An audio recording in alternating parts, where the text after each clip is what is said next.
হে everyone, কেমন আছো তোমরা সবাই? আমি তো ভীষণ ভালো আছি। আর আমার একটা নতুন ভিডিওতে তোমার অনেক অনেক স্বাগতম, অনেক অনেক ভালোবাসা। তো বলো, তোমাদের কি বাজার টাজার সব হয়ে গেছে পুজোর? আমার তো হয়নি, এই আজকে একটু বেরিয়েছি আমি আর বিবেক মিলে। আমার হয়ে গেছে বলতে আমার ওই টুকিটাকি আমরা নিতেই থাকি, মানে যখন তখন ইচ্ছে করে পছন্দ হয়ে যায় তো বাজার গেলে আমি নিতেই থাকি। তো আমার সেই হিসেবে রয়ে গেছে, আলাদা করে বাজার এখনও করিনি। আর বিবেকের জন্য আজকে একবার গেছিলাম বাজার করতে। তো দেখো আমাদের এই লোগোটা কি সুন্দর, বাঁকুড়া। যাই হোক, তো ওর জন্য বাজার করতে আর কি যাওয়া আজকে। আর এবছর পুজোর না সেরকম কোনো একটা ভিড়ভাড়টা সেরকম নেই, মানে খুব যে প্রত্যেক বছর যে ব্যাপারটা থাকে এই বছর না খুব হালকা। দেখতেই পাচ্ছ পুরো এটা হচ্ছে আমাদের মেইন বাজার একদম। আর এখানে হচ্ছে যত রকমের মাছের বাজার, মাছ নিয়ে বসে। তো এখানে জিওল মাছ ছিল প্রচুর, সেই দেখছিলাম আমরা। আর এটা হচ্ছে মাচানতলার টাওয়ারটা, যারা তোমরা বাঁকুড়ায় থাকো জানো এটা হচ্ছে মাচানতলার টাওয়ারটা। দেখো বাজার ভিড় আছে, কিন্তু সেই রকম যে ভিড়, একটা ঠেলাঠেলি ভিড়, সেই ভিড়টা কিন্তু সন্ধ্যাবেলা তো এই রবিবার সন্ধ্যাবেলাতেও কিন্তু দেখতে পেলাম না। তো মানে জানি না কেন, হয়তো এই আরজি করের ঘটনার জন্যই চারিদিকে মানে এরকম অবস্থা হয়ে আছে, মন মেজাজ সবার খুব একটা ভালো নেই। তো সেই দেখো ভেবেছিলাম স্টাইল বাজারে করবো, কিন্তু স্টাইল বাজারের ভিতরটা না অনেকটা ভিড় ছিল, তো ওই জন্য ঢুকতে পারলাম না। ভাবলাম চলো মেট্রো বাজারে, মেট্রো সিটিতে আছে সেখানে যাই।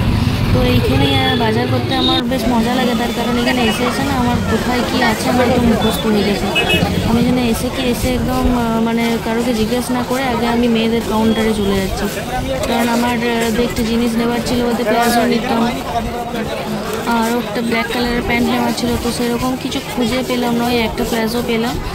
আর মানে এখান থেকে আমি মানে বেশিরভাগ জামা কাপড় সব এখান থেকেই আমার নেওয়া। হঠাৎ করে হয়তো বাজার এলাম, এখন মেট্রো বাজারে ঢুকে গেলাম। তো এই দেখো দাঁড়িয়ে গেছে সব জিনিসপত্র নিয়ে, ও একটা শার্ট নিলাম আর একটা প্লাজো নিলাম। তো সেই সব নিয়ে ও দাঁড়িয়ে গেছে কাউন্টারে। এই যে কেনা হয়ে গেল, এবার আমরা বেরিয়ে যাচ্ছি। মানে সমস্ত কিছু হয়নি এখনও, 2-3 দিন হয়তো আসতে হবে। তারপর আমাদের যে রেল লাইনের সোজা রাস্তাটা ছিল ওটা এখন ব্লক করে দিয়েছে, যেহেতু এই লাইনটা খুলে দিয়েছে। এই পুলটা খুলে দেওয়াতে আমাদের একটু অসুবিধা হচ্ছে, অনেকটা ঘুরে আসতে হচ্ছে। আর আগের যে রাস্তাটা ছিল সেটা কোনো সময় চলে যাওয়া যেত। তো যাই হোক, একটা রাস্তা হয়েছে। আর এটা হওয়াতে মানে ভালো হয়েছে, ওইদিকে রাস্তাটা ভালো হয়েছে। প্রচুর মানুষ আছে হ্যাঁ, গল্প টল্প করতে আসে। আমার ইচ্ছা হয় একটু বসে হয় না, হয়ে ওঠে না। আর এটা দেখো আমাদের হচ্ছে বাস স্ট্যান্ড। একদিকটা দুর্গাপুরের বাস থাকে, দুর্গাপুর যাবার, আর একদিকটা ওই মেজিয়া, তারপর অনেক জায়গা মানে পুরুলিয়া ওইসব সাইডে যাই, যে দুটো বাস স্ট্যান্ড। তো এই পুরো বাস স্ট্যান্ড হচ্ছে এইটা সন্ধ্যাবেলার এরকমই চিত্র। তারপরে এই যে ঘরের দুয়ার একদম চলে আসছে আমাদের।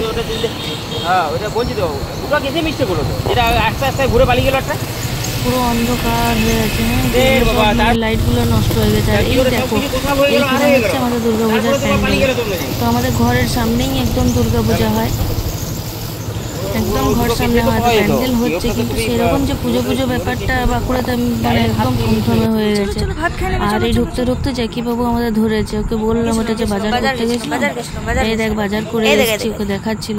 ওর খিদা পেয়েছে অ্যাকচুয়ালি, সকাল থেকে কিছু খায়নি, শরীরটা হয়তো খারাপ ছিল, তো সেই জন্য খিদা পেয়েছে। সে আমাকে বলছে যে আমাকে খেতে দে। তো আমি ঘর ঢুকে আমি জামা কাপড় ছাড়বো না, তার আগে ওকে আমি খেতে দেবো। তো সেটাও ওর ধৈর্য ধরছে না, মানে আমার এত খিদা পেয়ে গেছে। তো দেখো ওয়েট করছে বসে, দিদি